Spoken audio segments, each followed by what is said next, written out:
Bonjour, je suis Rania, cofondatrice et directrice générale de Upfuse. J'ai commencé Upfuse en tant que projet officiellement déclaré en 2015. Ma partenaire et moi, on s'est inspirés durant notre projet universitaire qui consistait à faire des produits fonctionnels, des ressources gaspillées.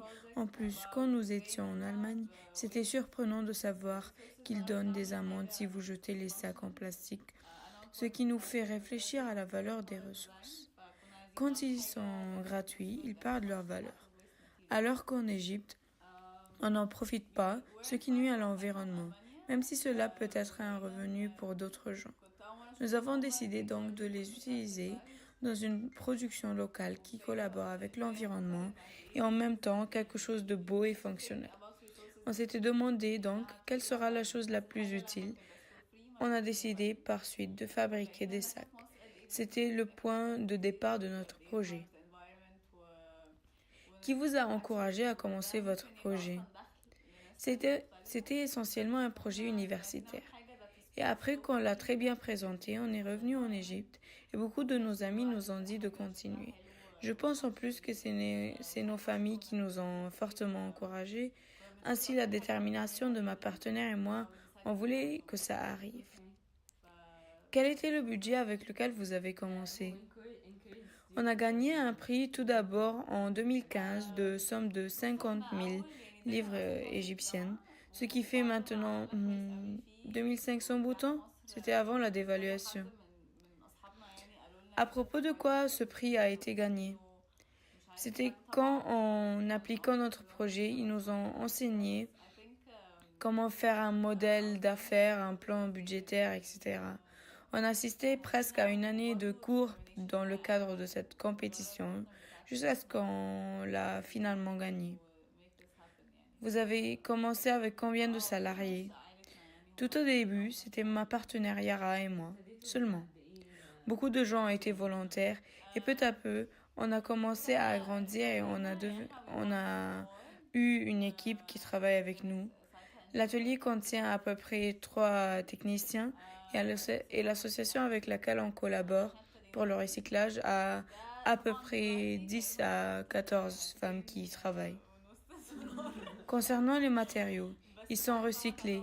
Donc comment vous pouvez assurer la sécurité sanitaire pour les consommateurs?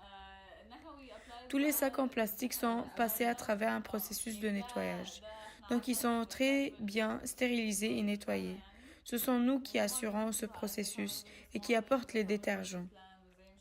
Ils passent en plus à travers un processus de chauffage, donc c'est complètement sécurisé. Quels sont les types de problèmes que vous avez rencontrés de point de vue économique? En fait, la plupart de nos problèmes n'étaient pas tout à fait économiques. Récemment un peu aussi. Puisqu'on ne savait pas dans quel lieu on doit commencer la production avec un capital faible. Dans tous les lieux, soit la qualité est trop mal, soit ce sont de très grandes entreprises qui produisent. En Égypte, je pense que dans le secteur industriel, il n'y a pas une grande capacité pour produire des choses en petite quantité. Tu as à commencer soit très grand, soit à produire des choses de très mal quantité, de très mauvaise quantité. Et même ça, c'est relié à l'économie, parce que cela est un défi pour les micro-entreprises. C'est qu'elles doivent commencer grandes, ce que je le sens faux, et c'est contre nos principes. Notre entreprise euh, a agrandi peu à peu d'une façon très organique. Je pense que cela a été de nos plus grands problèmes, de savoir produire de petites quantités en une bonne qualité. Ainsi qu'on doit tester les nouveaux matériaux. Après cela, les problèmes qu'on rencontre récemment sont la disponibilité des matériaux, puisqu'ils ne sont pas tous recyclés. On a d'autres parties que celles en plastique comme en tissu, les mains, les fermetures éclairs, même les papiers. Tous les matériaux importés, leur impôt augmente. À un certain temps, l'importation ne marchait plus, les matériaux locaux n'étaient pas en bonne qualité. Enfin, mon grand souci est que le produit soit 90% des matériaux locaux produits, mais d'autres ne le peuvent pas, comme les fermetures éclairs, sont de très mauvaise qualité en Égypte. Et à la fin, je veux produire un produit qui dure toute la vie. Avec qui vous êtes associé pour apporter vos matériaux recyclés? On est partenaire avec une association NGO, ONG, au quartier des chiffonniers, dans laquelle les ouvrières font les processus de recyclage. Donc là-bas, tous les matériaux recyclés sont présents. On les achète en kilos, les sacs usés, et après cela, ils sont nettoyés. On les font, on lui font appris le technique de l'upcycling qu'on fait. Elles produisent le matériel juste pour nous. Vous avez commencé en 2015 et la dévaluation de la livre égyptienne a eu lieu en 2016. Quel était donc votre processus d'exportation? Sûrement y trouver un avantage qu'en dehors de l'Égypte, les valeurs des choses ont diminué. Mais pas vraiment, puisque le prix des matériaux a augmenté, ainsi que les impôts et le prix du pétrole. Même si la valeur du dollar n'a pas diminué, les prix d'autres choses ont augmenté. Et donc le prix du matériel a doublé, même a triplé. Les prix de quelques produits ont un peu diminué par rapport à l'extérieur, mais pas le double.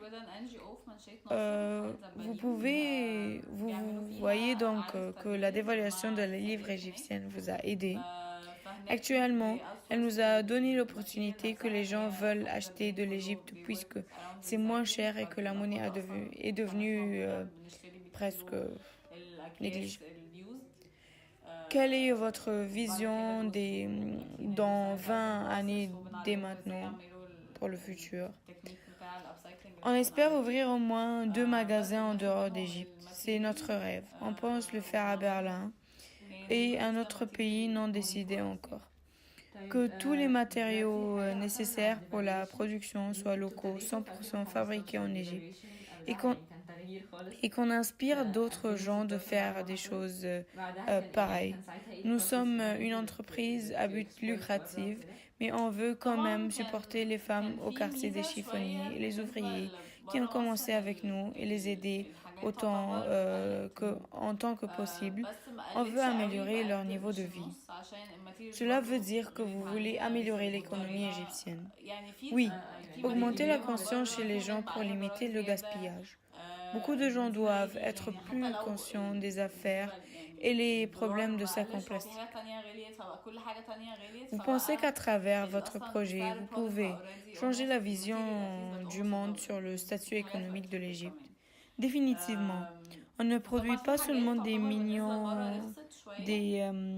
sacs artisanaux, mais on produit aussi des pièces éternelles qui sont toujours amies avec l'environnement.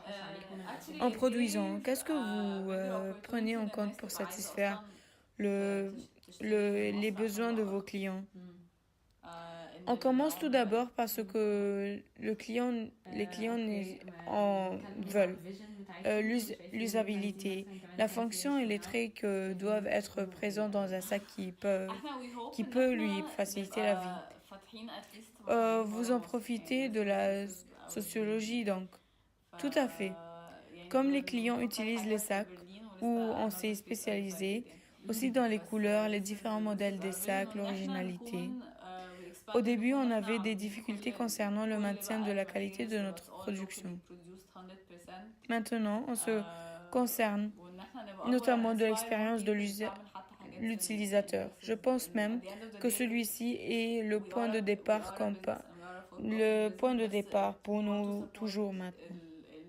On veut un produit pour qui il va l'utiliser dans quelle situation, et après cela on fait la conception de nos sacs. Quels sont les pays à qui vous avez exporté le plus? Je ne peux pas dire à qui on exporte le plus puisque c'est un peu au hasard. On n'est pas concentré sur un seul pays, mais c'est sûr que le peuple qui voit nos produits intéressants est le peuple allemand. Même quand on a commencé ici en Égypte, la plupart de nos clients étaient des Allemands qui vivent en Égypte.